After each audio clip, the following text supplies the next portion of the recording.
ভালো থাকার সহজ একটি উপায় আছে, চুপ থাকা।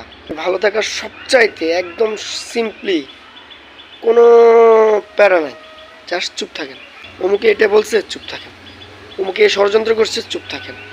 আরে ভাই, আল্লাহ কিসমতে যাই রাখছে, কপালে যাই রাখছে তাই হবে। এর বাইরে তো কি আপনার খুব বেশি ক্ষতি করতে পারবে না ভাই। এর বাইরে আপনি বেশি খেতেও পারবেন না, এর বাইরে আপনি বেশি ইনকামও করতে পারবেন না, এর বাইরে আপনি কোনো কিছু আপনার জন্য বরাদ্দ নাই। আল্লাহ উপর থেকে যেটা কিসমতে রাখছে, তার দূরে রাখছে, সেটাই হবে।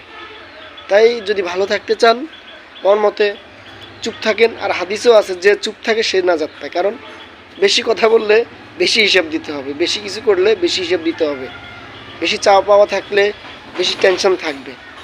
তাই ভাই একদম সব কিছু থেকে নিজেকে আড়াল করে নিয়ে চুপ থাকেন। মানুষকে ছেড়ে দিন, যে যার মতো করে করুক, যে যার মতো করে চলুক, যে যার মতো যতটুকু করতে পারে সে করুক।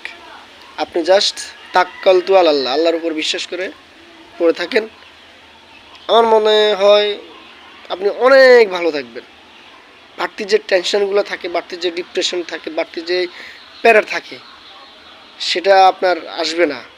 আপনি চুপ থাকলে আল্লাহর উপর বিশ্বাস করলে দেখবেন ভাই, এত শান্তি পাবেন, একটা মানসিক একটা শান্তি পাবেন।